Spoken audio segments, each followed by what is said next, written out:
नारंगी बालों वाली लड़की। एक समय की बात है, एक जंगल के किनारे एक छोटा सा गांव था। उस गांव में एक नारंगी बालों वाली लड़की रहती थी। उस लड़की का नाम जरनिश था। जरनिश बहुत ईमानदार और नेक दिल की लड़की थी। वह अपनी बूढ़ी दादी के साथ एक घर में रहती थी। उनके घर के सामने उनका एक नारंगियों का बाग था, जिसकी देखभाल जरनिश करती थी। जरनिश को अपने बाग से बहुत प्यार था। वह अपना सारा दिन उस बाग में बिताती थी, पेड़ों से बातें करती थी, पक्षियों की मीठी मीठी बोलियां सुनती थी और जानवरों से प्यार करती थी। जरनिश की जिंदगी बहुत सुकून से गुजर रही थी।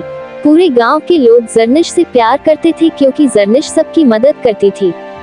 लेकिन एक दिन जब जरनिश अपने नारंगियों के बाग में घूम रही थी, तो उसने देखा कि बाग के रास्ते से एक राजा अपनी सैनिकों के साथ शिकार करने जा रहा था।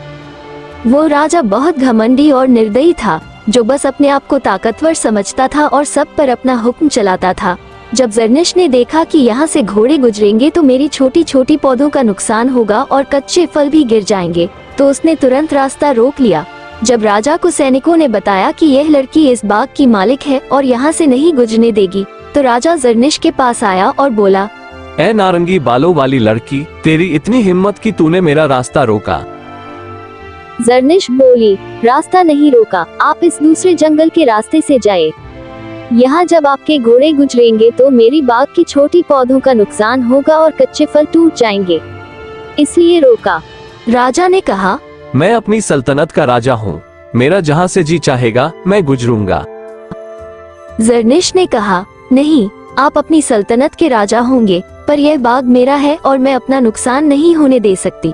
ये बाग मुझे अपनी जान से भी प्यारा है। तो राजा गुस्से से वापस अपने महल लौट गया और अपनी सैनिकों को हुक्म दिया, जाओ, रात को इस लड़की के नारंगियों के बाग में बहुत सारे चूहे छोड़ दो। चूहे इसके सारे फल और पौधे खराब कर देंगे। रात को सैनिकों ने बहुत सारे चूहे जरनिश के बाग में छोड़ दिए। पर जब चूहों ने देखा कि यह बाग जरनिश का है, तो एक चूहे को याद आया कि एक दिन जरनिश ने उसे पानी में डूबने से बचाया था। तो सारे चूहे सैनिकों के पीछे पीछे महल में वापस आ गए। जब सैनिकों ने यह मंजर देखा तो राजा को जाकर बताया। राजा अपनी हार बर्दाश्त नहीं कर सका और अपनी घमंड में आकर सैनिकों को हुक्म दिया, जाओ, उस नारंगी बालों वाली लड़की को उठा कर लाओ। सैनिक राजा के हुक्म के मुताबिक जरनिश को उठाकर महल में ले आए। राजा ने हुक्म दिया, ए नारंगी बालों वाली लड़की, देखा अब मेरा रास्ता रोकने का अंजाम। जरनिश बोली, मैंने आपका रास्ता इसलिए रोका था क्योंकि मेरे बाग का नुकसान हो जाता और मैं अपनी बाग की हर छोटी बड़ी पौधे से प्यार करती हूँ। अगर यह जुर्म है तो आप सजा दे दो। राजा अपनी घमंड में आकर बोला, ए नारंगी बालों वाली लड़की, सजा तो तुम्हें मिलेगी जरूर। तेरी सजा ये है कि तुम्हें 2 दिन में धागों का ढेर बनाकर उनके ढेर अलग अलग रंगों में करने होंगे। राजा के हुक्म के मुताबिक जरनिश को उस पुराने कमरे में बंद कर दिया गया। तो बेचारी जरनिश धागों के बड़े बड़े ढेर देखकर सोचने लगी, इसमें तो 2 दिन क्या 2 महीने लग जाएंगे। जरनिश बेचारी बहुत परेशान हो गई। तभी वह चूहा उस कमरे की खिड़की से अंदर आया और उसके साथ बहुत सारे चूहे थे। वह चूहा बोला, राजकुमारी, पहचाना मुझे? मैं वही चूहा हूँ जिसे उस दिन जंगल में एक नदी में डूब रहा था, तूने मेरी जान बचाई थी। अब मेरी बारी है, मैं आपकी मदद करूँगा। मैं और मेरे दोस्त अपनी तेज दांतों से धागों को काटते जाएंगे और तुम उनके ढेर बनाती जाओ। तो जरनिश बहुत खुश हुई और उसे अपनी दादी की बात याद आई कि कर भला तो हो भला।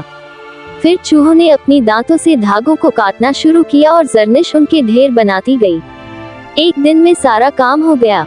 तो जरनिश ने सैनिकों को बताया। सैनिक ये सब देखकर हैरान हो गए और जाकर राजा को पूरा किस्सा बताया।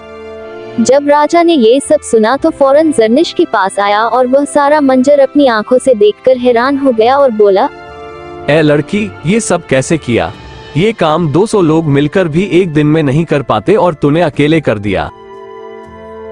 जरनिश मुस्कुराई और कहा, मैंने अकेले नहीं किया, मेरे साथ मेरी बहुत सारी दोस्त हैं। जरनिश ने चूहों की तरफ इशारा किया तो राजा बोला, ये तो चूहे हैं, ये कैसे आपकी दोस्त हुए?